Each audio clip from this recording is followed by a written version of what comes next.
Satyam Param Dhimai. Om Satyam Param Dhimai. Om Satyam Param Dhimai. Om Satyam Param Dhimai. Om Satyam Param Dhimai.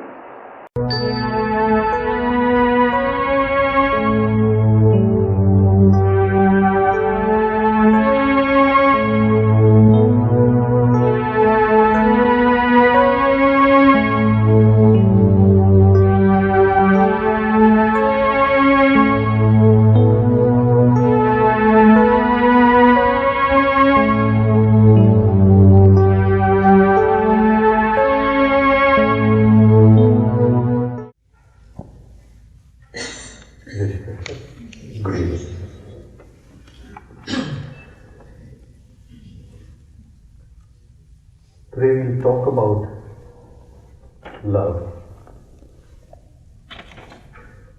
Love as a pathway,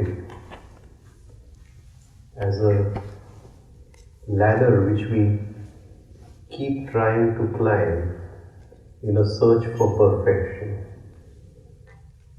Love is a search for perfection. We'll divide this journey into 3 parts: knowing each other, understanding each other, and living each other. We can put it in another way, that preparation, purification, merging. So today we'll look at it from a general point of view, and tomorrow we'll look at it from the eyes of Radha and Krishna. Just as a stick has 2 ends, this ladder of love, it starts at the lowest rung of our psychic nature and climbs into the highest, which goes beyond our psyche, beyond our psychology, into the divine. So we can say that the lowest rung, or the first step of the ladder, is lust, calm. The highest is prayer, divinity, God. If we deny the lowest, then we'll also deny the highest. If we deny lust, if we deny calm, then we will deny God too. We will deny truth too. So, love is an acceptance that the lowest rung of the ladder starts with physical attraction. This is the beginning. But the journey has just begun. And if this journey is done with a constant state of awareness, if one learns to walk the path of love, one learns to, in each incident in life, climb this ladder of love, then one can experience the highest joy, the highest ecstasy, the greatest divine bliss possible. So love is both. At the highest rung of the ladder is Krishna, at the lowest rung of the ladder is illusion. Dushasana, Krishna.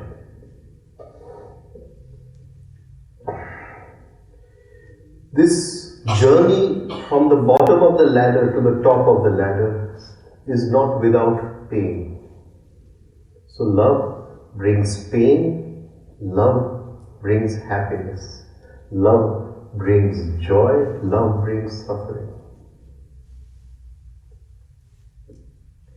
And it is the beauty of love that all opposites merge into love. And that is why it is God. Because God is Purnata, wholeness. And all opposites merge into love. That is why love is God. Jesus said love is God. Now we have to understand three things. The dream, the fact, the reality. The fact is the present moment. The dream is that we are never in the present moment. We are always before or after the present moment. Even now sitting over here, we try to hold our attention in the present moment, but we can't hold our attention in the present moment. It keeps on drifting to the past, to the future, to the past. So, we are living in a dream. Very rarely are we able to hold the attention in the present and we start relating to the fact. And from the fact, if we can climb the ladder, we reach the reality, the truth. And that is why when two people come together in love, they come with a lot of illusions about each other. It is not two people coming together, it is two pictures coming together. And these pictures are going to break. And that is why love brings pain. Love brings suffering. So two people, they are attracted to each other, mechanical attraction, but this is the beginning of love. And they come with all kinds of romantic illusions, romantic fantasies. How he should look after him. Someone's head resting on my knee, warm and tender as he can be. Who will take good care of me? Right? Only he's never there to take care of me. He's always in his office. So, they come with all kinds of romantic illusions about each other. And it is these two sets of illusions that meet. Two lovers want to unite, so they think it is union of the body. But really it is union of the psychology, and they forget the psychology.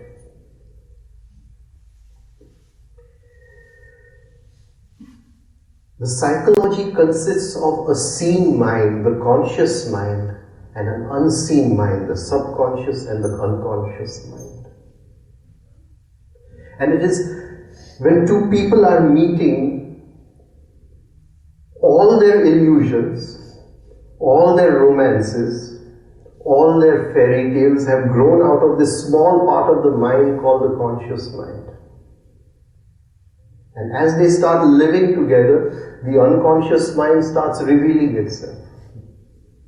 And suddenly there is pain, there is suffering. This is not what I wanted. This is not what I went into this journey for. I didn't get married for this.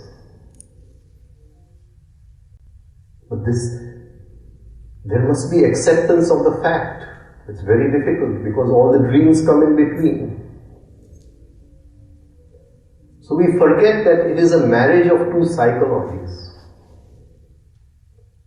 And we always think it is a marriage of two bodies. So, to turn physical love into psychological love takes years of practice. It is a constant movement of awareness. It is the deepest sadhana possible. So, every moment in life, try to see what is the fact, what is the reality, and what is the dream. And the minute a child comes into adolescence, there is an onslaught of fantasy, as if the imagination is just roaming into a kind of fantasy. It's as if nature is feeding the child with imagination. You know, I was leaving for South Africa and I asked my daughter is 13, she just turned 13, so I asked my daughter that, what do you want me to bring for you? So she's saying, you bring me those short, tight skirts. I said, you're 13, I'm 57. What you mean by short and tight, and what I understand by short and tight, there's going to be a big gap. So please explain to me what you want. So he's telling me, the ones which Priyanka Chopra wears.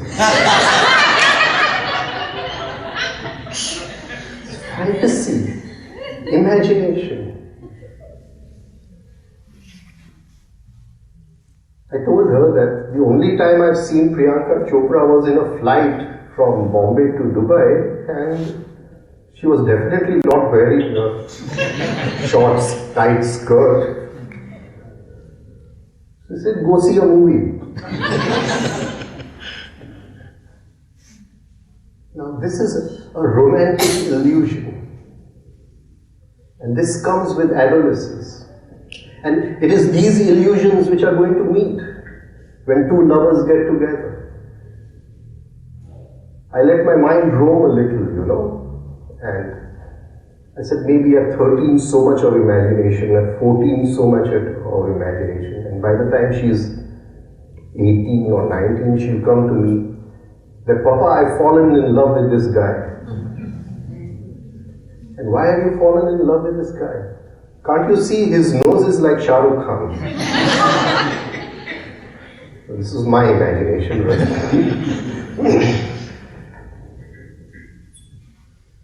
Girls say, we are jealous of this actress. How can you be jealous of an actress?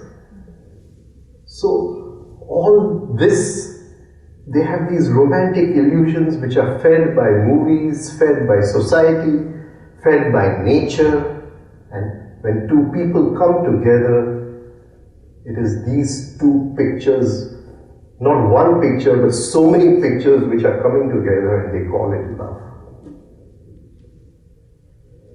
Now, if we really want to walk on the path of love, these pictures have to go. And when any picture breaks, when any picture is destroyed, when somebody throws a stone at any picture which we hold, it's very, very painful. We have so many pictures about ourselves. I have a picture of myself as a professional. I have a picture of myself as a businessman. I have a picture of myself as a father. I have a picture of myself as a husband. If I'm driving a car, I have a picture of myself as a good driver. If I'm going to a restaurant, I have a picture of myself as a connoisseur of good food or maybe good wine, I don't know. So many pictures we are holding on to. And these pictures break. Somebody says that you didn't do this work properly, and I feel maybe I'm a good doctor or a good lawyer, and he says this patient fell ill. The picture breaks and we feel hurt. And we don't realize that the picture is not us. We have to be free of these pictures. I may have a picture of myself as a lecturer. If there's nobody in the hall, the picture breaks. And it has to break.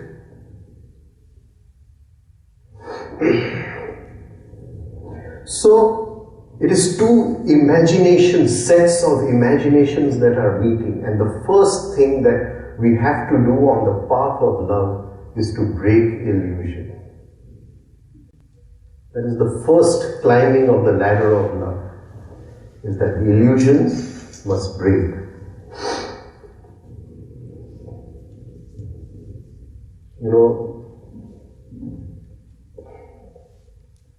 To see the fact and to see the reality.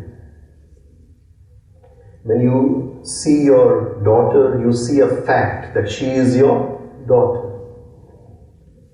And when you look from the point of reality, she is an essence which has taken birth. She is not your daughter. Now, we are attached to the fact and we can't accept the reality because we've not seen that reality. It's just an intellectual idea for us. And the movement from the fact to the reality is a painful movement. Because at the level of the fact, you don't want any suffering in the life of your daughter.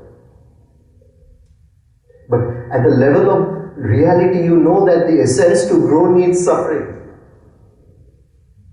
And it is these contradictions which make life. And sometimes you feel it is so easy to wear orange clothes, go to an ashram and do some meditation. But to be a good householder, to see life from both these aspects simultaneously at the same time, that brings maturity, that brings understanding. Then you know that she cannot escape from suffering, because the soul needs suffering. It needs to pass through suffering to grow, to mature. So there is this inner attachment that no suffering should come in her life, and there is this inner knowledge, this where you know that suffering has to come.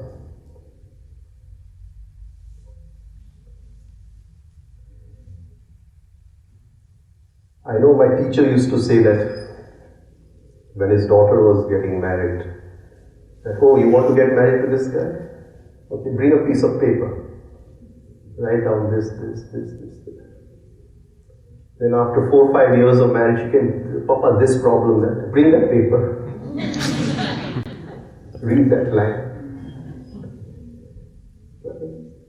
So, this is it's an experience to be a father, and especially to have a daughter, not just a son. And to see the daughter from both these aspects, from the aspect of reality and the aspect of a fact. And of course we daydream that no suffering will come in our life. So most of our ideas about ourselves and ideas about others are nothing but imagination.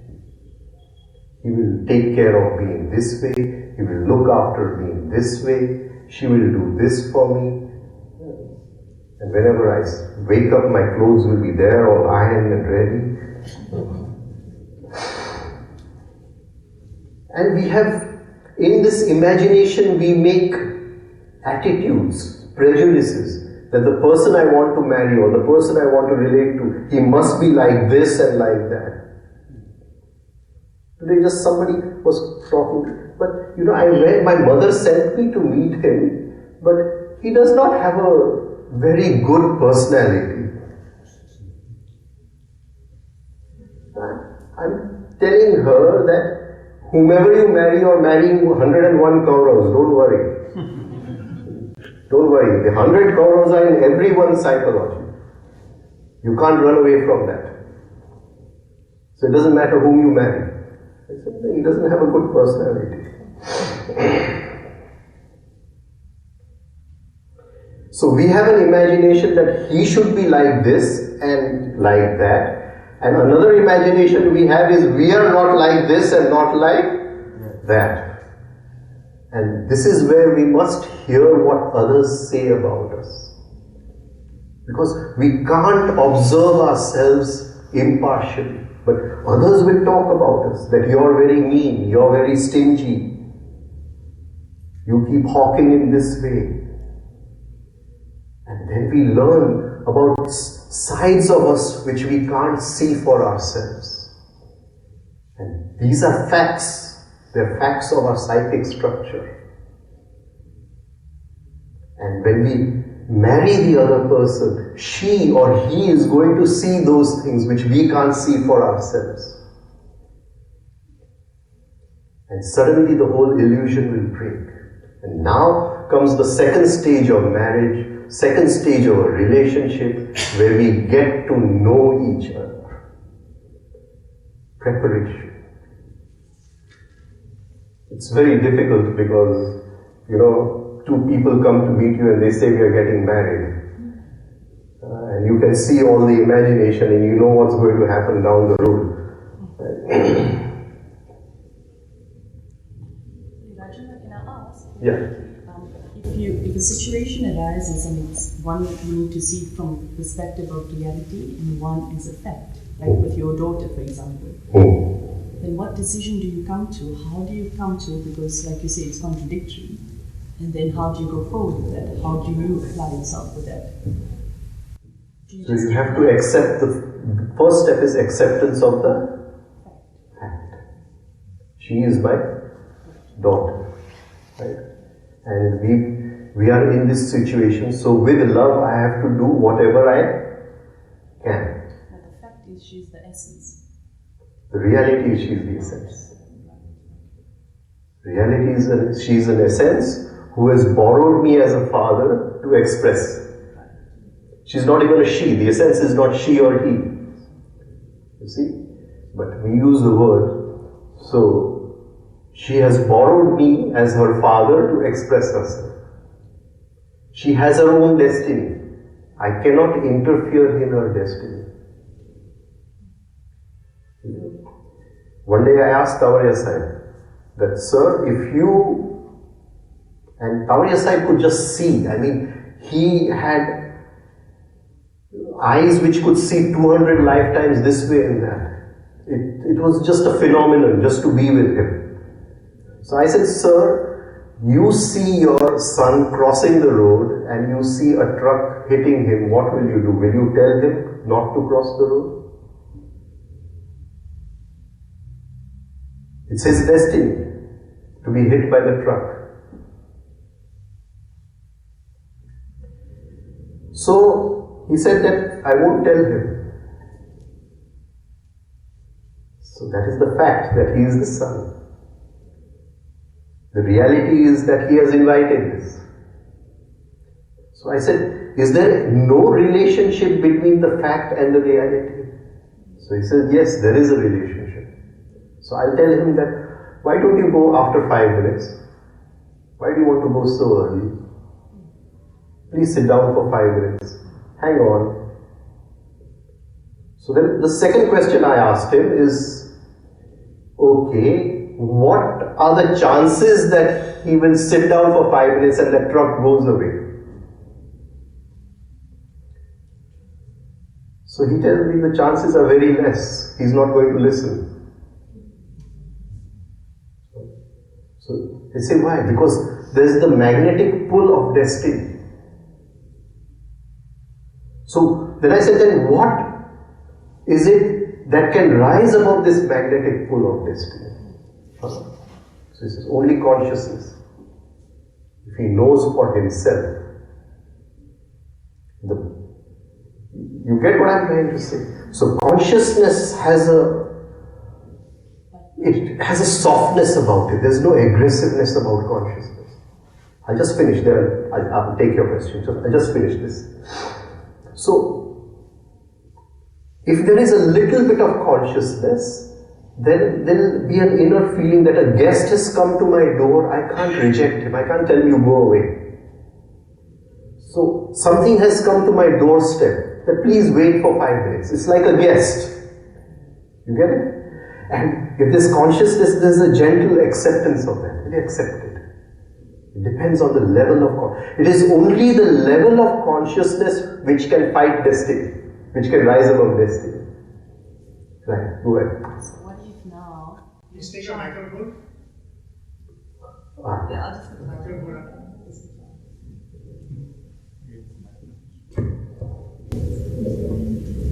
So what if the consciousness now is in the form of a child, say a 10-year-old? Then what's your responsibility as a parent? Yeah, then you protect the child. Then you're going to say sit. Sit. You're going to say sit. Please don't. So now why can't you do it when he's a bit bigger and say, look, really, I think you should? Because you don't want to interfere with the process, the destiny. Even if you say it, it won't make any difference. You just say, shut up, father, you're full of all these kind of imaginations. With a child, you have a responsibility. So, to see the child from the fact and to see the child from reality. And these are two aspects of the same stick.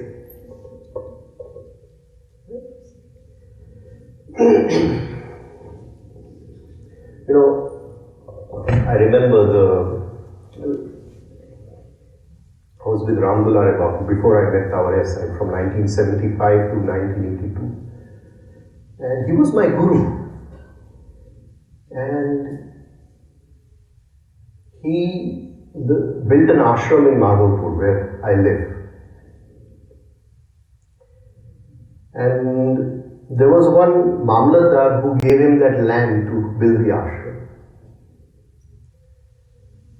And one day he is having breakfast, in the morning, and I'm sitting next to him.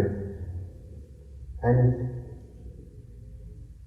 sit down, you see, Tavariyaji just saw things. He felt things. He did not see, he felt things. So he's telling me, Mrityu ka yog hai. So I was in my night suit. I sat in the night suit in the car and we went to Porbandar. Now the person who had given him this land for the ashram, we went to his house. So his wife was there. Ke Bapu, ye to 15 minute pehla nikli gaya. He left 15 minutes. Next day in the headlines in the paper, this Mamlatdar died in the car accident. So you make an effort, but you can't change destiny. Only consciousness can change destiny. So Buddha had these 4 noble truths. There is pain, there is a cause of pain, that cause can be known and removed, and if the cause is removed, pain which is yet to come can be avoided.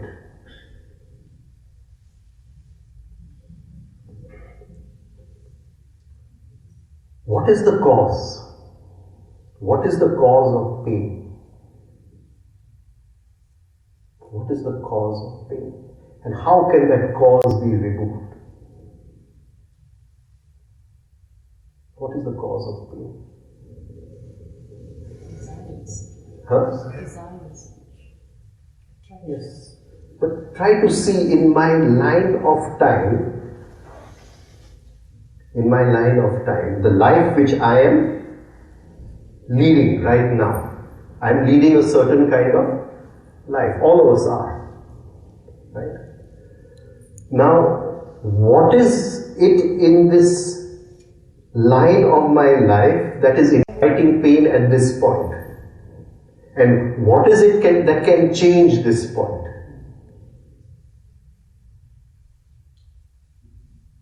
We're coming to the same thing, what I'm talking about. And it's not that we have digressed or anything. We are just talking of love. Love is another name for consciousness. Right? Another name for consciousness. So, what is it that is taking me on this line of time which I call life, which is holding me onto this line of time, which is my destiny? Niyati. What is it? Is it the way I live? You get what I'm trying to say? If he tells me something today and I give it back to him, right? Then he tells me something tomorrow, I give it back to him. So I have this habit of reacting, snapping back at someone. And this is just one of my many qualities. You understand what I'm trying to say? This is just one of the many qualities that I just snap back at somebody. Now, is this quality holding me to this line of time? You understand? I don't know if I'm coming across on this point. If this quality changes in me, will my line of time change? If supposing this line of time, death is here, an accident is here, but it is this, what I am that is holding me to this line of time. The minute this changes, does my future change? Does my destiny? It has to change. It has to change. I would love to talk about karma, because so much of nonsense has been written about karma. Wherever I go, I hear people on TV and there's just loads of nonsense. We live in a law of accident. Why do we live in a law of accident?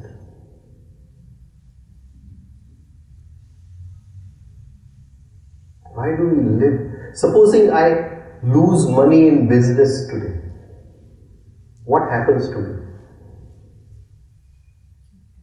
or maybe I lose my job, right? Or accident happens to my only child. What happens to me? Do I rise up the ladder or do I fall? You get what I'm trying to say? I can't see life from the perspective of reality. I only see it from the point of fact, and even the fact I cannot accept because most of the time I'm daydreaming or brooding. So, that loss of money in a business is an accident for me. My loss of the job is an accident for me. My girlfriend running away is an accident for me. Just like I am maybe having a small accident at home, I'm heating the milk and I'm somewhere and the milk overflows. It's an accident for me. But if I'm climbing this ladder, then that loss of job is not an accident for me, it is a stepping stone to something higher. Then I have moved from a lower law of karma to a higher law of karma. No longer is there going to be any accident in my life. It's not possible. I don't get it. The karma has changed. The karma has changed. Now, let's try to see it from another way. Because we are moving in this line of accident which we call as karma.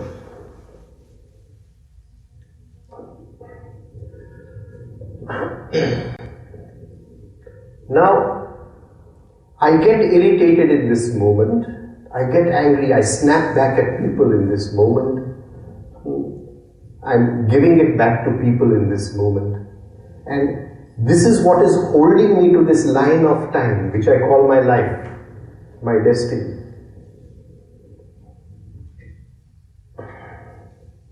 Now, suddenly he says something to me and I'm now reacting again. And I hold this reaction. I don't express it. I suddenly see the reaction as a fact. And I see that there is some reality beyond the reaction. Can I just observe the reaction? Not become a victim of this reaction. I don't want to go with this reaction. I don't want to be hypnotized by it. So, in this line of time, in one single moment, I am changing something. Am I clear on this point? I am changing something. And I am consciously changing it. And at that moment, I don't react. I don't even suppress the reaction. I just hold it, and after a certain time, it goes away, and there's just plain consciousness. That I have changed the quality of that moment in time. That moment in time becomes a seed for another moment. If I had reacted, it would have become a seed for something else, to hold me to this line, to hold me to my destiny, to hold me to the accident which was going to happen tomorrow. Maybe that accident is anything, loss of business or anything, getting late somewhere, it could be anything. But I have changed this moment, sown a seed which becomes a cause for some different effect which would not be a repetition of something which happened in the past. I have changed my karma. Now I have moved from one line of karma to a higher line of karma. The law of accident, I have planted a cause, so I move from law of accident to the law of cause and effect.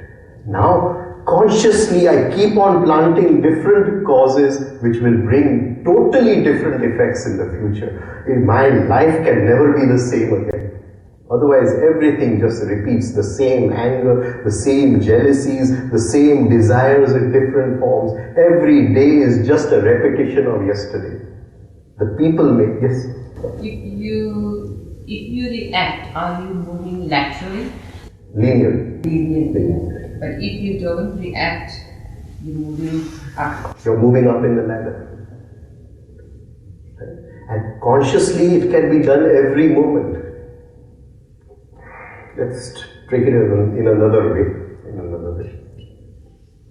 Supposing I'm eating a nice chocolate right?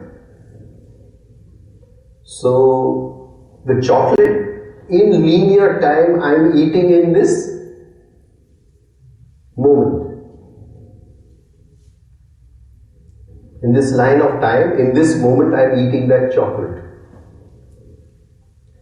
But I savor the taste of the chocolate, the sweetness or the bitterness or whatever filling is there inside, and I try to extend the sensitivity of it. I try to extend the sensitivity of it. Then what happens? In which line of time do I go? I don't have a board, otherwise I'll show you. Right? Now we are digressing a little, but huh? What name class? Huh? What?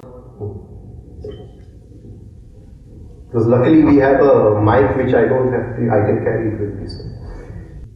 You know the word tantra? The word tantra. I just heard the word tantra. The word tantra comes from the Sanskrit word tan. Tan means to stretch. Tanvu, to stretch. When Patanjali talks about meditation,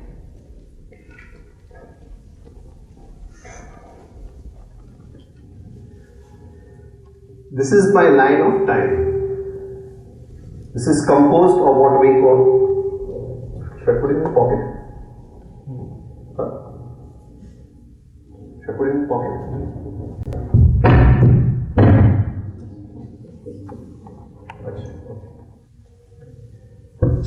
Now this is made of moments.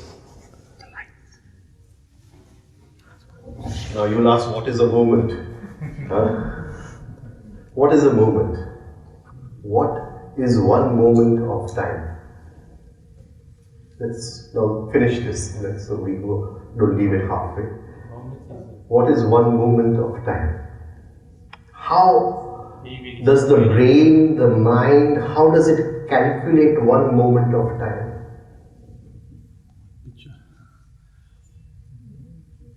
How does it? Every instant is a moment. Right, but what actually happens in that instance? What is my relationship to life? How do I relate to you? Through 5 senses. I see you, I hear you, I sense you, I feel you, right? So my relationship to you is through the 5 senses. Okay, when we talk about a camera, we are only talking about a lens. But supposing we would say that we have 5 different kinds of camera, right? An audible camera, a lens camera, a feeling camera. So these 5 cameras are taking photos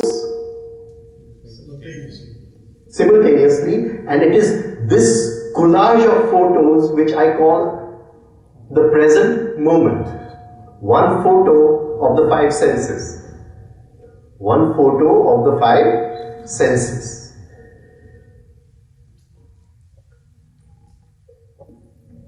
Problem is that the mind is never with the 5 senses. The mind is always in the previous photo or in some imaginary photo in the future. It is never there.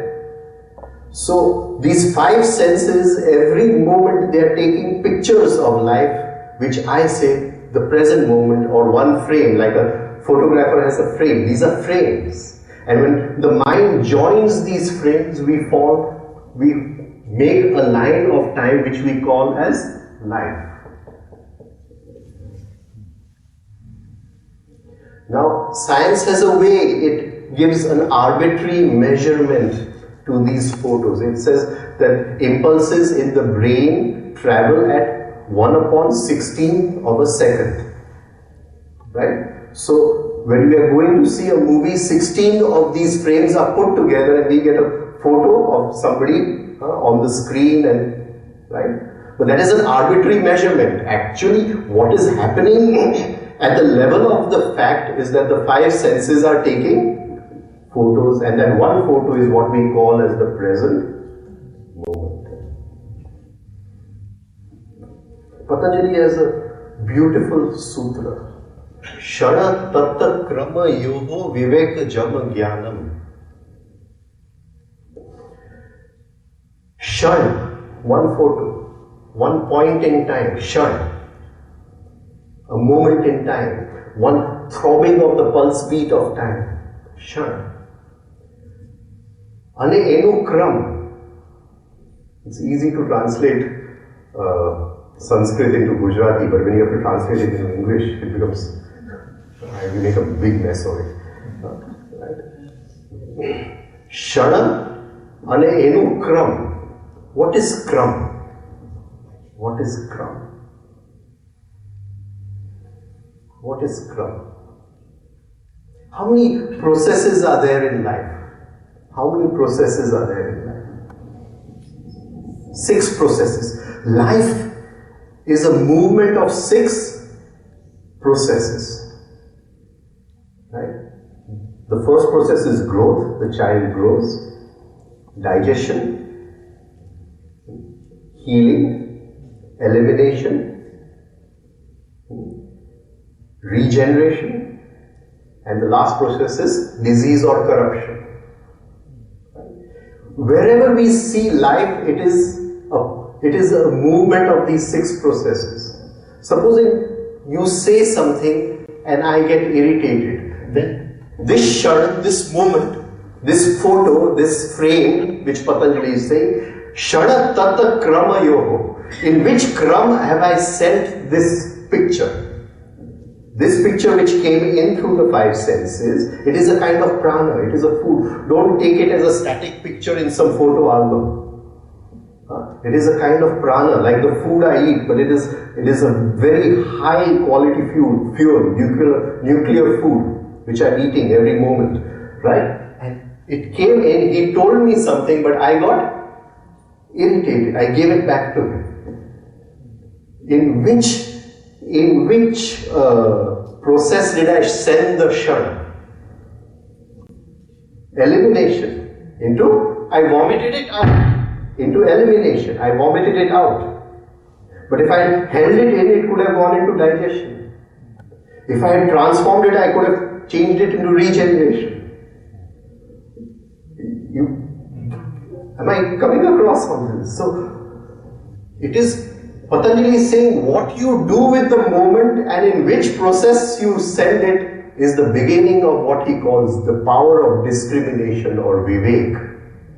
The power, the ability to send that moment into the right process, into the right, out of these 6. Otherwise it happens automatically, mechanically in our lives. This is a very high state of awareness he is talking about. So, our life is composed of these moments, which we call moments of times, but they are nothing but photographs of the senses. Now, where are we sending it? In which direction are we sending it? If I am eliminating it, and there is just that pattern of elimination, more and more elimination is see, don't take just diarrhea as something, as a physical disease. People suffer from verbal diarrhea, they suffer from, right? If you put on a tape recorder over the verbal diarrhea, it goes on the whole day, right? So, you get what I'm trying to say. Have I sent, in which, did I send that on the path of disease? Did I send it on the path of healing? Did I send it on the path of growth? Did I send it on the path of digestion? Or did I send it on the path of regeneration? He got angry on me, but I used that anger for something higher. Path of regeneration.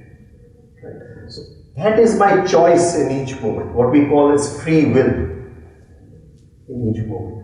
And this, what I do in this moment, it leaves a score, positive or negative, which we call as memory. And it is this memory which is going to decide what I am doing in the next moment. Now, in one of these moments,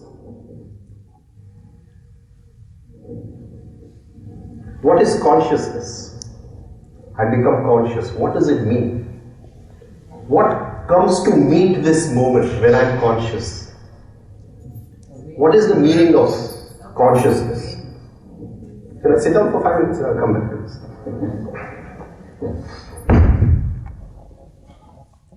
What is the meaning of consciousness? I hope I'm clear on this. I didn't want to go into all this today. If you all are getting bored, we can just go ahead. What is the meaning of the word consciousness? Awareness. No, you're sitting here, sir. Where is consciousness? Awareness of what? Awareness of the function. Consciousness. What is consciousness? This whole journey of ours is nothing but the search of for consciousness. What is consciousness? Presence within. Very good. So, you're sitting here, but there is a presence which knows that you're sitting here. There are two separate feelings inside. There is a feeling that I am sitting here, and there is a feeling of someone who knows that he is sitting. These two separate feelings. Now, this sitting here, you're sitting here, in which dimension of time is it? In the linear dimension. The present, we call it as the present moment. We call it as the present moment. It is in the present moment, I am standing over here. But I take 2 steps in front. That is the next present moment. But I am conscious. That is, when I was standing over here or sitting over here, I was present. In that present, there was presence. There was presence. And I move here, there is still presence. The presence has not changed. The present moment has moved forward. Where has this presence come from? There is this very profound statement of Jesus. Before Abraham was, I am. Abraham was the first prophet. Jesus was the last prophet. So in linear time, definitely there is no way he can say that before Abraham was, I am. What does he mean? What is he saying? Try to get it in this context. That you're sitting over here is in this. But you know that you're sitting over here is not in this dimension of time. It is coming from some other dimension of time. Vertical dimension of time. It is coming from eternity. Some other dimension of time. You will move from here to here, but still you will know that you have moved. That knowing, that presence is always there when you're conscious. So, you're working in 2 dimensions of time at the same time. In this dimension, your life is moving, but the presence is coming from a higher dimension. This is called as Avtaran. That is why those in whom this consciousness has come, we call them as Avtar. So, it is coming from a higher dimension of time. The presence. So, there is a meeting of 2 things. Presence and present. In the present you are sitting here, but in the presence you are watching yourself sitting here. The 2 different things meeting at the same point. And this presence comes from a vertical dimension of time which we call as eternity. A Shashwat, that presence, the body will fall, but the presence, nothing can happen to the presence. The presence will observe what is there when the body is not there. It is Shashwat, it is always. Nothing can happen to it. Fire cannot destroy it, weapons cannot kill it. Krishna says, nothing can happen to that presence.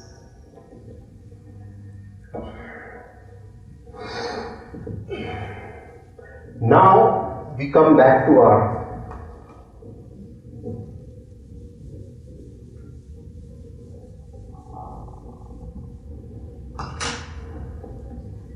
spirituality has nothing to do with what we are doing in this dimension of time. Nothing. We may be doing so many things. People come to me, "Okay, I want to change my job because I can get more time for spirituality." It has nothing to do with that. What you are doing has no significance at all. Are you present or not is important. If there is presence, what you are doing has no meaning at all. This is your role in life, play it. Whatever role is given to you. But play it with presence, because presence is what we are all about. And the more we hold that presence, it becomes more and more powerful. That consciousness becomes more and more powerful. Then every moment that presence is there, and nothing can touch that presence. That presence is reality. The present is a fact. Now in this moment of time, but of course there is no presence. Supposing I bring presence and I change this moment of time. I don't react. Because if I react, there can be no presence. So the first thing on the spiritual path, I have to sacrifice my reactions, because in reactions I am not aware, there is no presence. Recently,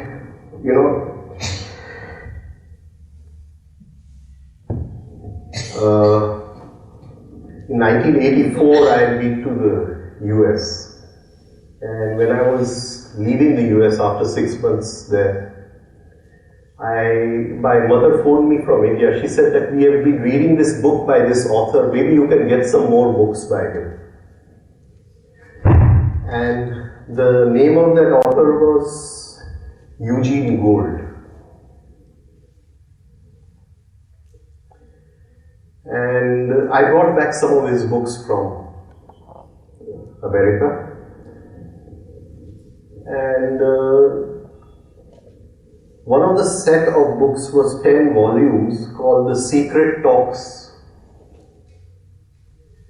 Phenomenal books. And those books have played a big role in whatever progress I have made, whichever little progress I have made. So, I had this one, I've never really wanted to meet anyone, but I had this one thing that once I would love to meet Mr. Gould, the author of these books.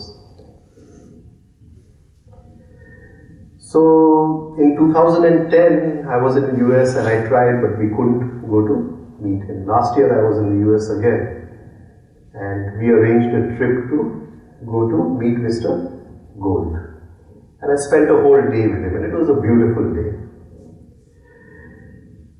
Anyway, he comes, and comes in a cowboy dress.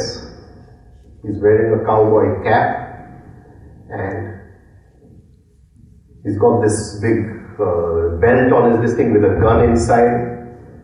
And he comes to me like this, and he's swinging his gun like this and like this and like this. Said, we were in Tombstone together. Yes, sir. We must have been together sometime, otherwise I wouldn't be here. He's saying, I can see all your lives just as a series, that you went to sleep and you woke up. One day you should see it like that. Now here's somebody, he's talking a different language altogether. Whether we were together in Tombstone, he's telling me, you just take this gun, you'll know how to turn it the same way I know how to turn it. I never practiced, I just know. But it's not whether we were in Tombstone together. He's giving me a message that there is a different dimension of time. And in that dimension of time, you always are. There is always amness. Jesus is saying, before Abraham was, I am. I am then and I am now because I am present. Only for us, we are never present. We are everywhere daydreaming or brooding and never present. So if we can change this one moment of time, it becomes an effect producing cause to change the future. The whole of our life changes. And even if we forget that one moment of time which has gone into this vertical time, if we live again in some other time, that time will be connected. When that moment comes, the connection will happen. Because it has transcended this linear time. Am I coming across what I'm trying to say? That supposing this is my life, but at this moment I am conscious and I penetrate into vertical time. Then, when this next line of time meets me, I'll be aware over here. You get? Because I have penetrated this time. And if I can penetrate and hold my presence, then sitting over here, I know what line of time is going to come.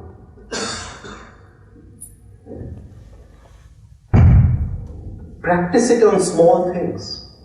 Take a chocolate, hold it in the mouth, and extend the feeling of the chocolate. Try to move it into another dimension of time. Practice it with people. Supposing you're hearing my words, the last word, just extend it into another dimension of time. Let linear time flow by, but extend this, make it elastic. This is called Tantra. Tanu. Tat pratye ek tanta dhyanam, Patanjali says. Desh bandha chittasya dharana, tat pratye ek tanta dharanam. To hold the present moment in one space, that is dharana, but to stretch it into a different dimension of time, that is dhyana. Tat pratye ek tanta, tanu. That is why I say it's difficult to translate Sanskrit into English. In Gujarati it's very easy. Is it the same as savoring? Savoring. Savoring. The energy of sensitivity. But we are so excited about what's going to happen in the next moment, where the next chocolate is going to come from, we forget this one.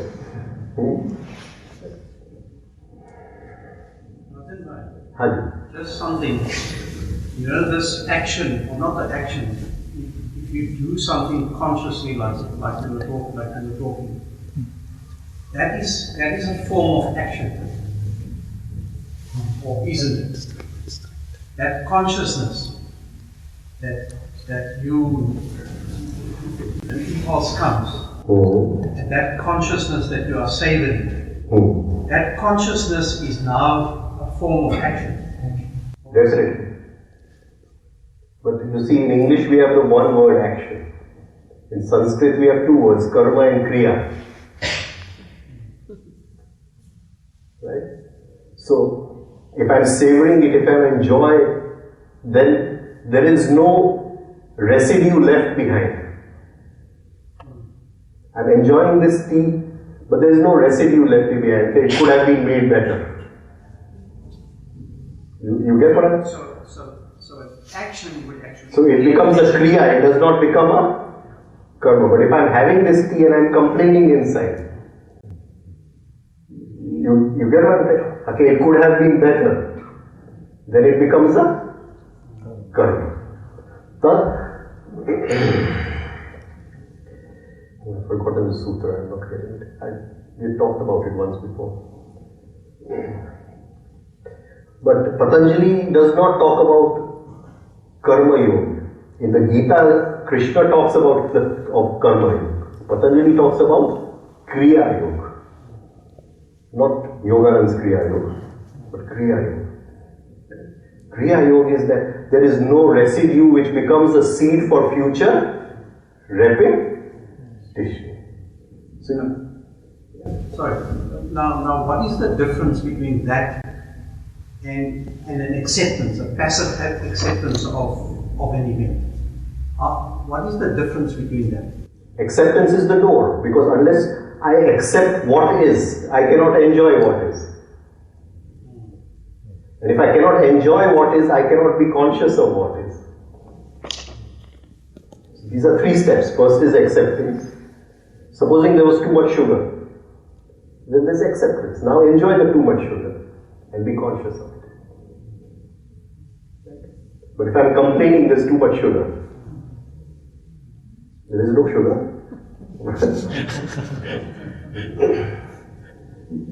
You get what I'm trying to say? So, it is that moment, how I live that moment, whether I leave something behind which can become a seed for future repetition. And if I don't leave anything, then it is not karma, it is kriya.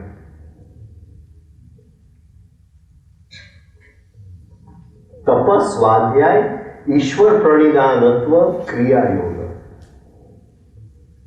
Tapa is heat. He is insulted me. There's heat inside. Swadhyay, take that heat inside. Study yourself through that heat. That which pattern, which picture did you hold that the heat is there? Let the picture go. Ishwar, surrender it to God. Ishwar Pranidhanatva. Because the word Ishwar is a very deep word, right? We just translate it loosely as God, right? Because Ishwar means the controller. So, Tapa, Swadhyay, Ishwar Pranidhanatva. If these three things are fulfilled, then it is no longer karma, it becomes a kriya. Sorry, difference between karma, kriya and kriya yoga. What is it? Karma is action, right? Kriya. Karma also means action, kriya also means action. But karma is that action which leaves a seed for repetition. I got angry on him, I gave it back to him. Now I have sown a seed for some future repetition.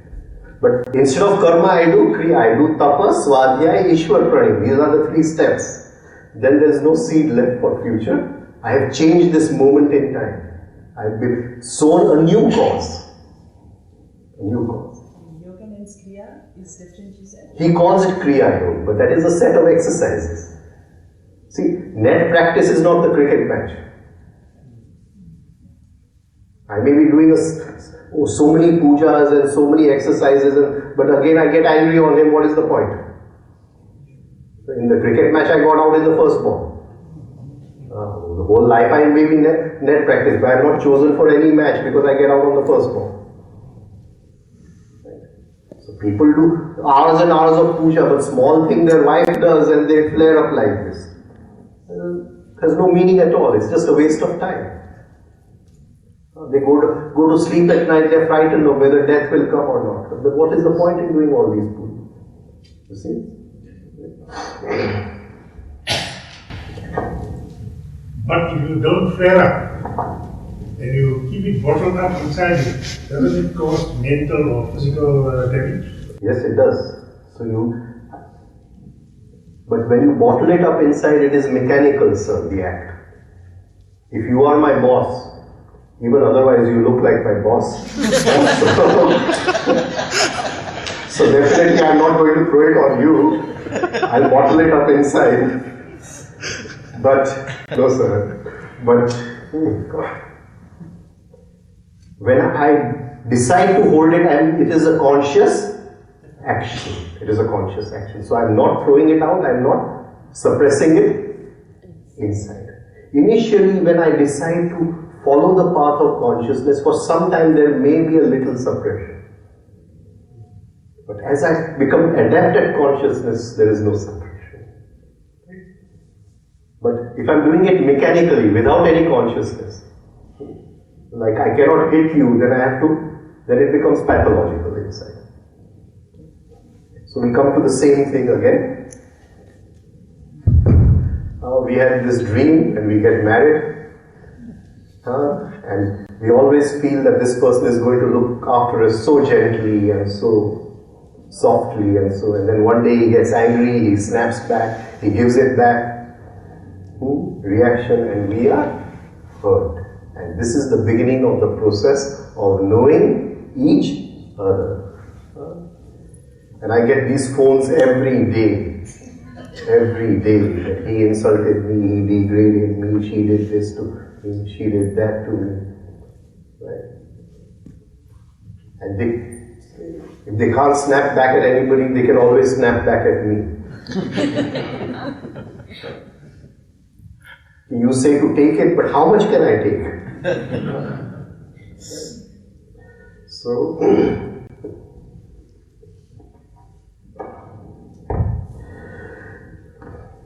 we retaliate, we react, and it is to get over this that we have got married. We have not got married just because of physical attraction.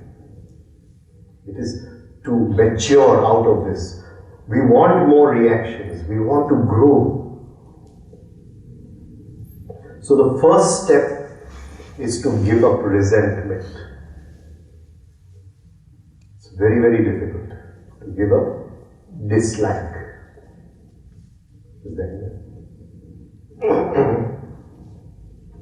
How will we do that?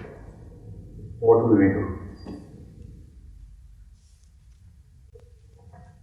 What will two people, they've come together, they want to now progress on the path of love. The path of love is nothing but the path of sadhana. It's the path towards God. Right? And they want to progress. What is the first thing you will tell them? You will tell them. What will we tell them? Do not blame each other for anything. No blaming. Blame mother-in-law. Well, there's one mother-in-law sitting inside.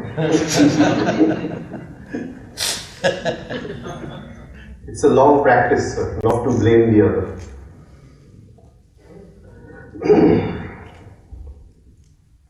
See, as long as there's a reaction, as long as there's a knot inside, we cannot love. Reaction is aggressiveness, and love is freedom from aggressiveness. Both cannot go together. And these reactions come in all sorts. I'm not talking to him, and I'm being indifferent to him, and all kinds of things. I don't want him in my life anymore. Reaction is violence, and love is absence of violence. So now we have started from the lower end of the ladder. This is going to take years of practice. Years of practice. See, love engulfs our being completely. It is a different kind of energy.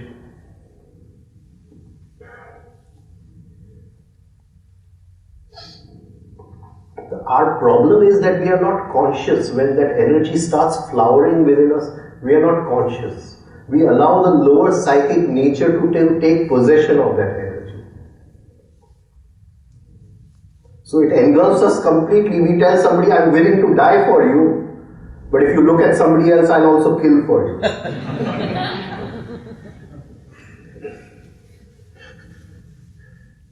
You see, that is the beauty of this energy. That total two sides of the pendulum are in one energy. That is why it is God. That is why it is truth. That is why it is wholeness. It brings pain, it brings suffering, it brings jealousy, it brings worry, it brings conflict, it brings anger, even animalism. It can make us mad, it can lead us to depression, it can be the cause of mental diseases, and at the opposite end, it can give the highest joy. This is love. It is both heaven and hell. Now, what is the raw material for love? What is the raw material for love? Let's start at the beginning. What material, as we climb the ladder of love, which substance are we refining? Which milk are we turning to curd, and curd to butter, and butter to ghee? Which is the basic raw material of love? In Gujarati it's very easy, but in English you tell. In Gujarati it's very easy to say. What is the basic raw material? Don't blame each other. No, that is a technique we are using. A technique to move up on the path. That is one of the techniques. We'll come to many techniques, don't worry. Don't blaming is only one of them.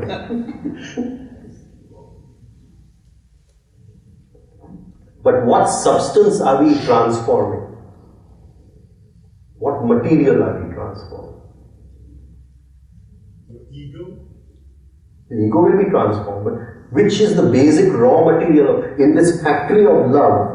this raw material comes in and it goes out as something else. In Gujarati it's very easy. Our thoughts. Huh? Our thoughts. No. When you fall in love, what is it you tell the person? What is it that you feel for the other person? What do you call it? Lagni.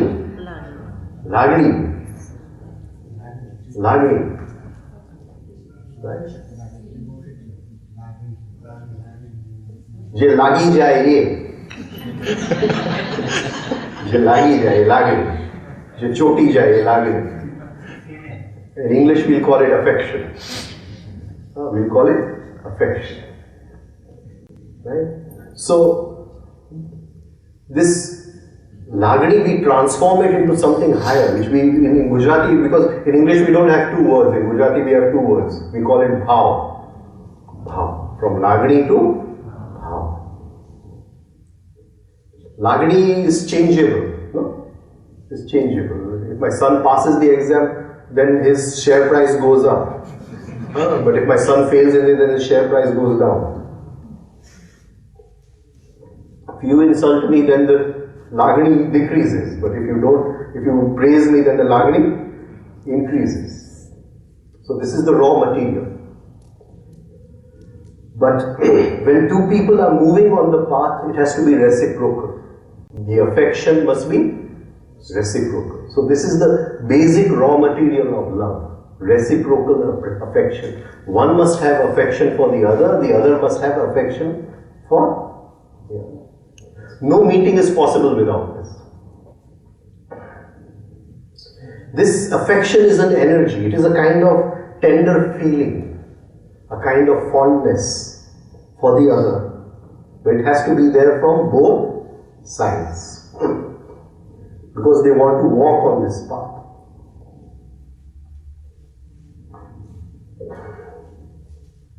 Affection opens all doors. Non-affection closes all doors.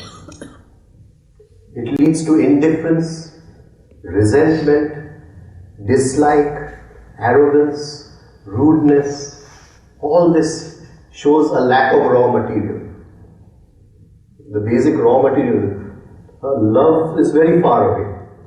From affection to love is very far away. Lagni to bhav is very far. But these symptoms, they show that we don't even have the basic raw material. So now we came together through physical attraction, through pictures of each other, illusion about each other. Now we are dropping the illusion and we are letting affection for each other, for each other lead to a knowing of each other, and that knowing will lead to an understanding of each other. Now, for this to happen, there must be affection for something else also. What is that? For this to happen, we want to now walk this journey, and I tell you, this is a beautiful journey. It takes at least 15 to 20 years, but it's a beautiful journey. Whatever I'm saying is not something that I've taken from any books or anything. It is something which I have tried to live in my own life. Right? It's a journey which I am practicing every day. So I have a right to talk about it. It's not some philosophy which I am putting in front of you. So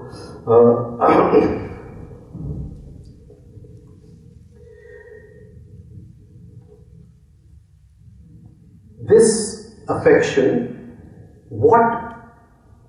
where else do we need our affection to move on this path? Where else? What should be there? What has to be in front of us all the time? Supposing we are friends and he insults me. Now, for me to walk on the path, I don't want to react to him. What has to be there in front of me all the time? My aim, maru lakshya, my aim. My aim is I want to reach the top of the path of ladder of love. And that is why it is For me, it is more valuable not to give it back to him than to give it back to him. Because I want to reach the top of that ladder. If I give it back to him, then I'll fall. Then it's going to be very difficult for me to again climb up all this, height which I've lost. So I don't want that to happen. I'm valuing this ladder, this journey. So both the partners which come together, they both must have the same aim. And there must be affection for the aim. There must be love for the aim. There must be an attachment to that aim. There are so many things in life. But above everything is our aim for freedom, is our aim for love. And we want to walk that path. Do we really love our sadhana or not? That is most important. See, sadhana is like we marry a person, that person is alive. We can't say we take the person for granted. He or she is somebody alive. Similarly, our sadhana is something alive. The aim which we have, it's not a dead aim. It is an alive aim and we have to keep on loving it. It is only the love for that aim which will stop me from reacting with it. If I don't love that aim, then I'm going to give it back to him. But if I love that aim, that no, my aim is something else, I want to reach that state, then I'm not going to give it, because by giving it back to him, I'm never going to reach there. It's value. So there is reciprocal affection between the two partners, and both of them have an affection to the aim they want to achieve. Like we have an aim in life, maybe to earn money, so then we sacrifice so much for that one aim to earn money. Or somebody wants to become a president of a country or a prime minister of a country, then he's going to sacrifice so much to achieve that aim. Similarly, this aim is going to ask for sacrifice. There are 4 Bibles in Matthew's Bible. There is the story of the good merchant. And he found a pearl of great price. And he went out and sold all that he had and he bought that pearl. He sold, Matthew says he sold everything he had to buy that one pearl. What does this mean? What does this mean? And this especially goes with the male. For the female it's not so difficult. But female and male I'm saying as in body, because everybody is male and female. But when we are identified with the body, the male becomes active, the female becomes passive. Or the female becomes active and the male becomes passive. So what does this mean? Sell is to get rid of so many useless interests we have. I have an interest of watching a movie, I have an interest in doing this, I have an interest in, and males have interest in doing so many things. Mullah Nasruddin got married and his friend asked him after 6 months, Mullah, how is your marriage going? So he says, oh, it's going beautifully. He's saying, who decides what? He's saying everything 50-50. So he's saying, what does your wife decide? My wife decides everything, which home we should be in, how to furnish it, what food to eat, what school the children should go to and everything. So Mullah, if she decides all that, then what do you do? I said, I decide who is to be the president of the country, whether there's depression in the world or not. Male attention and female attention. Female attention is one-pointed. Male attention, he's interested in the cricket match, he's interested in this, he's interested in that. So, there has to be a sacrifice of interest. Otherwise, again, there will be a reaction. I'll say, I want to watch the cricket match. He'll say, no, you sit and have coffee with me. Now, there has to be a sacrifice. Sacrifice of the cricket match. So, Matthew is saying he went out and he sold everything he had for that one pearl. That one pearl is that love, that state of love which I want to achieve.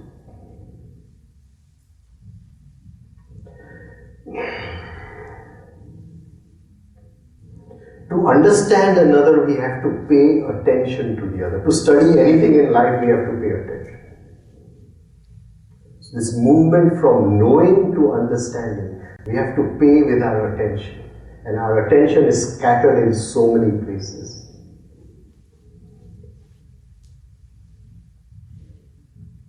Om Bhubhuva Swaha. We call it as Vyaruti. Vyaruti is, our attention is in Bhulok, Bhuvalok, Swahalok, everywhere it's scattered. The Rishi is saying that you want to go on this journey of Gayatri, first collect your attention. First collect your Om Bhubhuva Swaha. In Bhulok, my attention is scattered. I've seen this new car on TV, this new gadget, this new phone, new this. Attention is scattered in Bhulok everywhere. Attention is scattered in Bhuvalok. So many things I like and I dislike. Friends, parties. And attention is scattered in Swahalok. So many ideas I have. Ideas about religion, ideas about guru, ideas about philosophy. And my attention is stuck, Lagani, Choti Gayi, in all this. And the Rishi is saying you want to take the journey of Gayatri, first collect your attention, otherwise you won't be able to walk on this journey. If you want to move, you have to sell everything and have to buy that one pearl. And sell means not to sell your possessions, but to sell your interests. Now, there is going to be this reciprocal movement of attention and affection.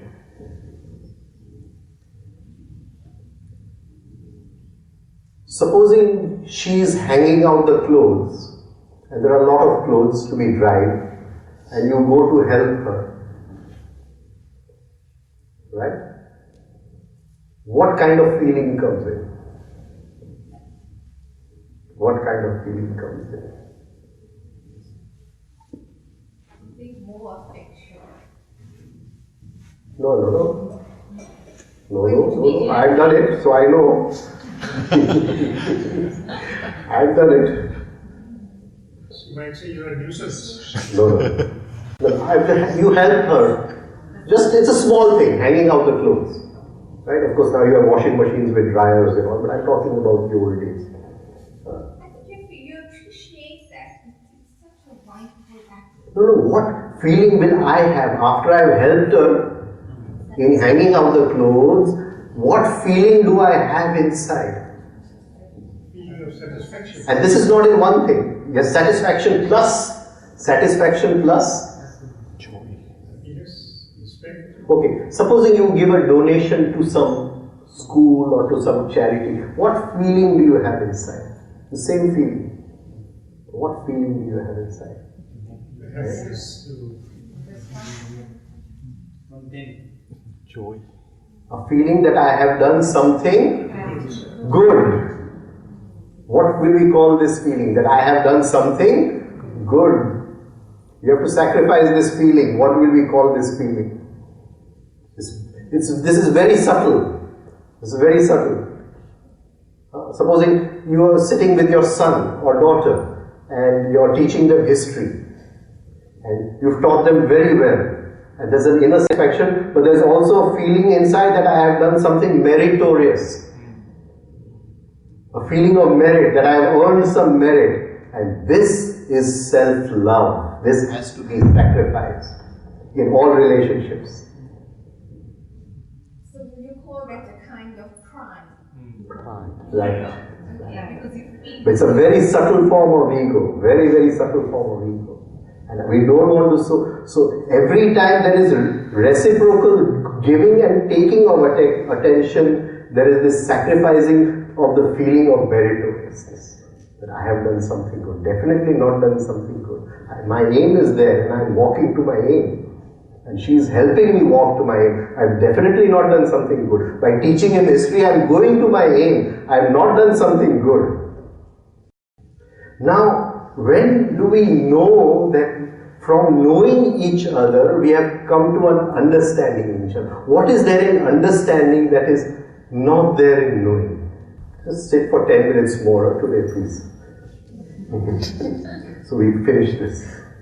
I'll try. Knowing is superficial, understanding is deep. Yeah, definitely. But there is something in understanding. What can there not be?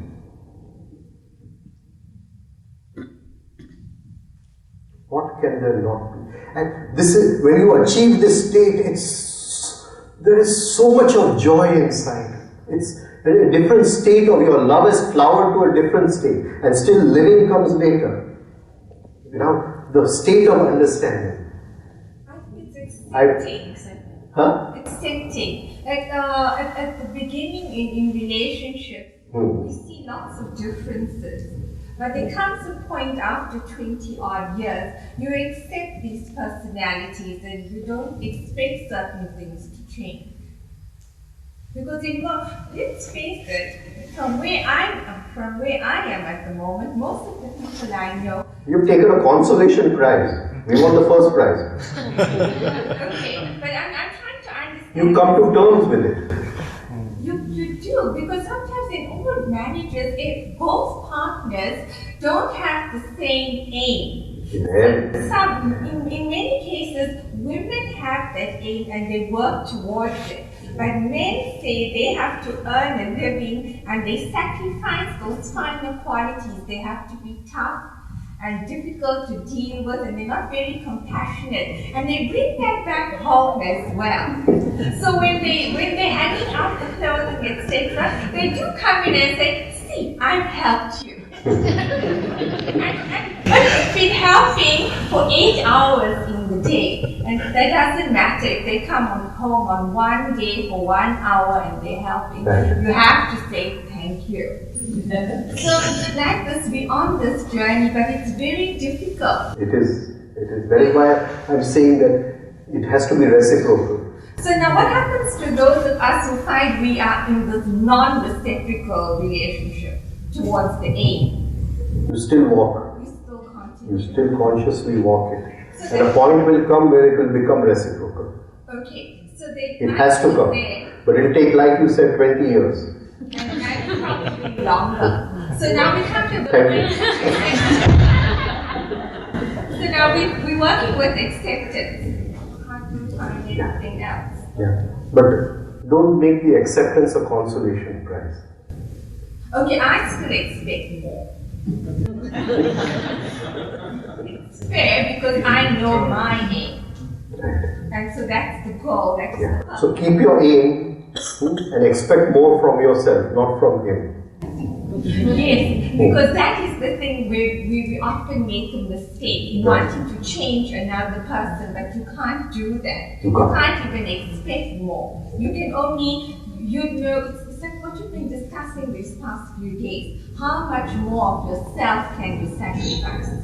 And a point comes where the other changes. And this I'm telling you with surety. The point comes where the other changes. And the change happens so fast that it pays for all the 20 years.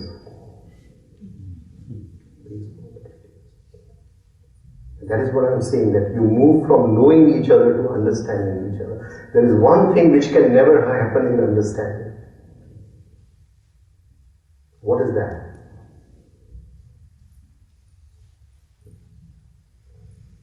There can never be any disagreement. Because in understanding there is total communication. In knowing there can be a disagreement. I know where you're coming from, but I don't understand where you're coming from. And if I understand where you're coming from, then there is total communication. Disagreement means there's a breakdown in communication. And communication is yoga. Joining, yuj, to join, to communicate. Whatever the distance, you are one. So, when we move from knowing each other to understanding each other.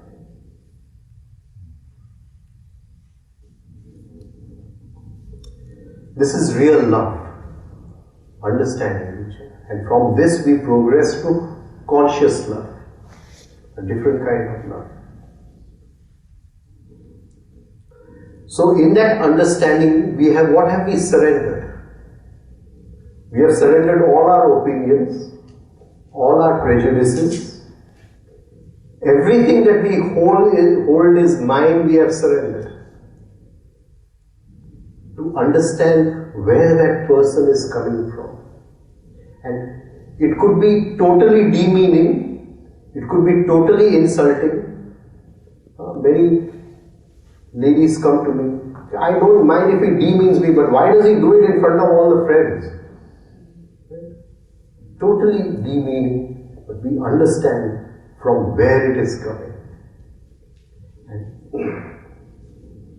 from that, we move to the final state, which is conscious love. And in conscious love, it is not just understanding where he or she is coming from, it is we live it. How do we do this? And this is what Guruji called as self-remembering. This is what is called as Atma Smaran. Suratis. How do we do this? Not Atma Smaran that we sit in one position, Main Atma Hu, this is all nonsense. We have to go through this thought.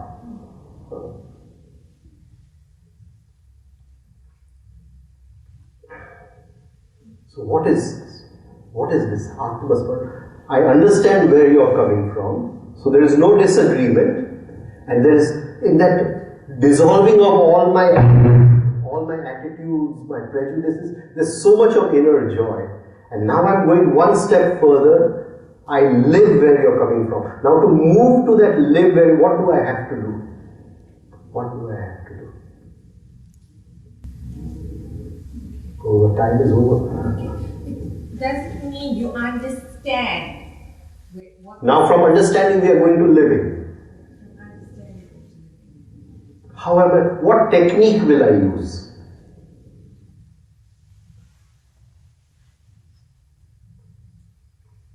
Supposing you are insulting me. Now what technique will I use? I understand. Right?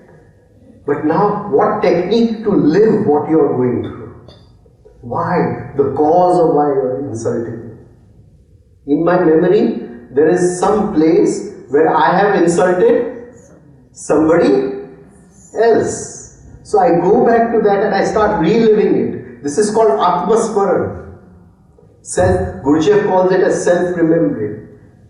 I go back and suddenly, not you're saying it, but I am living it at the same time. Merged. Your state and my state is one. There are no opposites left. So, in one way, I have to keep on going back to when I did the same thing. And in another, there is a total effort to do something else. And you just mentioned it. What was it?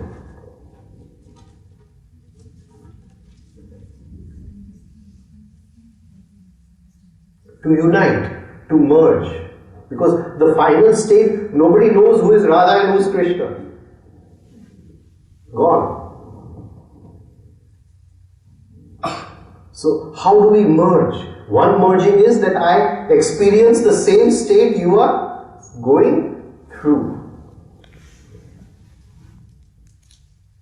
Now from the beginning, we practice one thing for this merging, and that is, what do we do? What happens in normal conversations? What happens in normal conversations? What happens? Somebody says something, what do we do? Huh? Challenge. Yeah, what do we do? What do we do? We usually say the opposite. We usually, and this is a habit in all of us. If you say this is a good Prime Minister, I'll say take out one fault of that Prime Minister. So, Now, normal conversation can also be made into a piece of art, an artwork. But supposing I cut him off the minute he says that this is a good Prime Minister and I cut him off, do I make a painting out of it? It's gone. It's over. But if I follow him,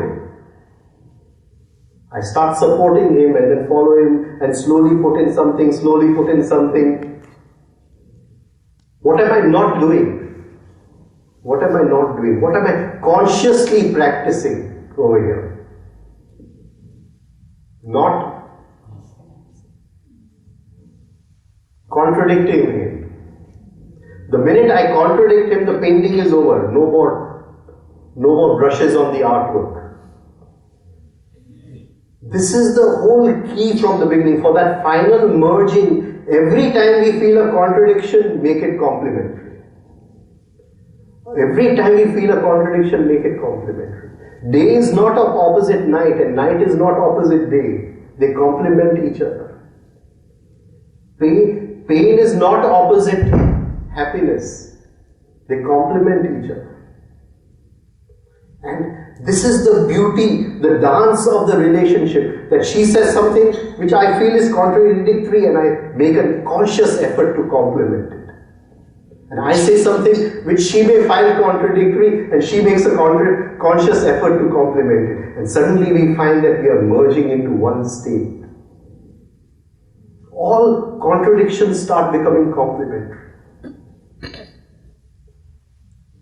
So there are two ways to experience what he or she is going through. One, we go back to what Gurdjieff calls as self-remembering, Surati Smaran. We go back to when I was in that state and I experienced the same state he or she is going through. And the second is every moment I try to complement instead of contradict. And soon you will learn the art of saying what you want to say without contradicting. And that is the beauty of this love affair. So from this lower rung of love where everything is opposite, I love you, but if you love somebody else, I'll hate you, and this and that and all that. All these opposites, we have suddenly risen to a state where all the opposites have merged into one wholeness. This is the state of pure love, because in that wholeness there is God, there is divinity. So a simple journey of what is love. I've tried to another thing we can do is always visualize the opposite in us. Supposing I'm loving to him at this moment, I can visualize that what would happen that I could at the same time hate him at the same time. And suddenly I'm free of both. That hate is lying within me. If he says something to insult me, suddenly the love will go in and the hate will come out. It is lying there. Just move a step backwards and see the opposites. And then the whole relationship changes. And then there's a merging. It is not something which happens in mythology to Radha Krishna. It's something that we achieve in our daily living. It is possible. Anyway, we'll stop here. I've taken too much of your time. Yeah, please. Give us at some point just like a practical demonstration, just how to do it. Will be so nice. A practical demonstration like on how to do it. Just an example of something, even on one of the workshops will be really nice because we understand it. I think it's nice and it's just demonstrated just how you do it. Simple thing. Say a simple thing. Right? Supposing at another time, obviously it's fine. No, just 2 minutes. Supposing I come into a contradiction on one point. The one point may be that, say, my son is applying for a job.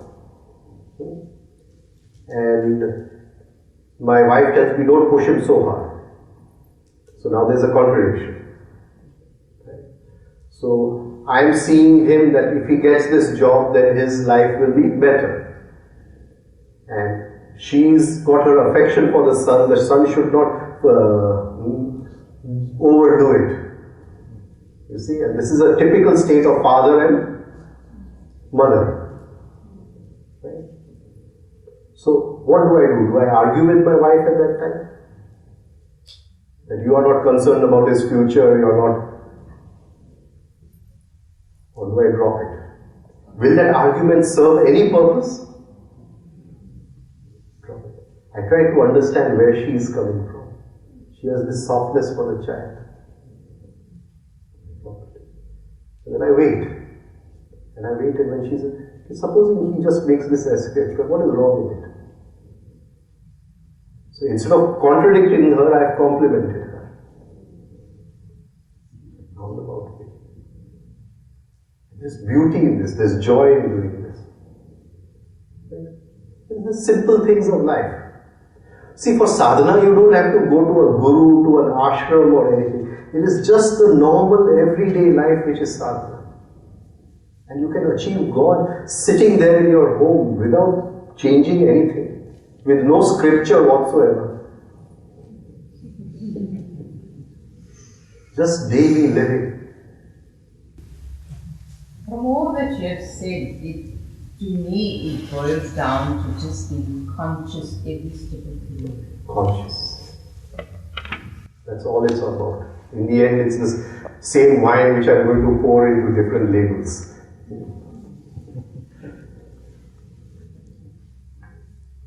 It is conscious. So even knowingly that somebody is saying something that's wrong or doing something that's wrong, you just overlook it? See, if it is a child, there's a question of some physical harm, then you don't overlook it. Right?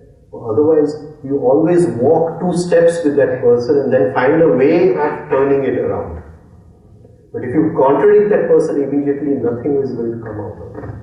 Then no painting will be made out of that conversation. You want to make a good artwork out of life.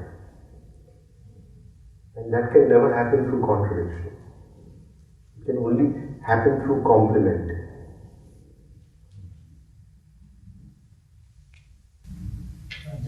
Yes, sir. There are 2 words in the English language which reflect complementarity. The one is spelled with an I and the other with an E. What is the distinction between the 2? Complement and complementary. Compliment is when we praise someone.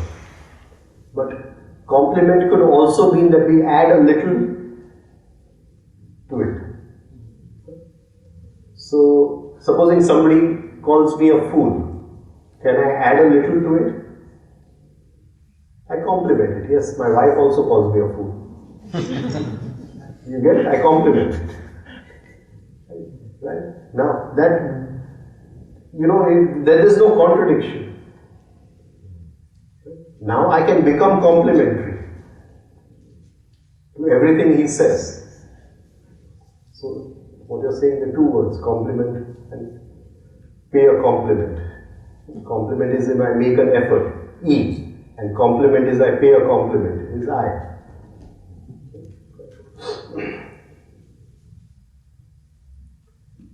So, we'll stop over here. Jai Shri Krishna, thank you, good night. Tomorrow we'll talk of love one more day, Radha Krishna tomorrow.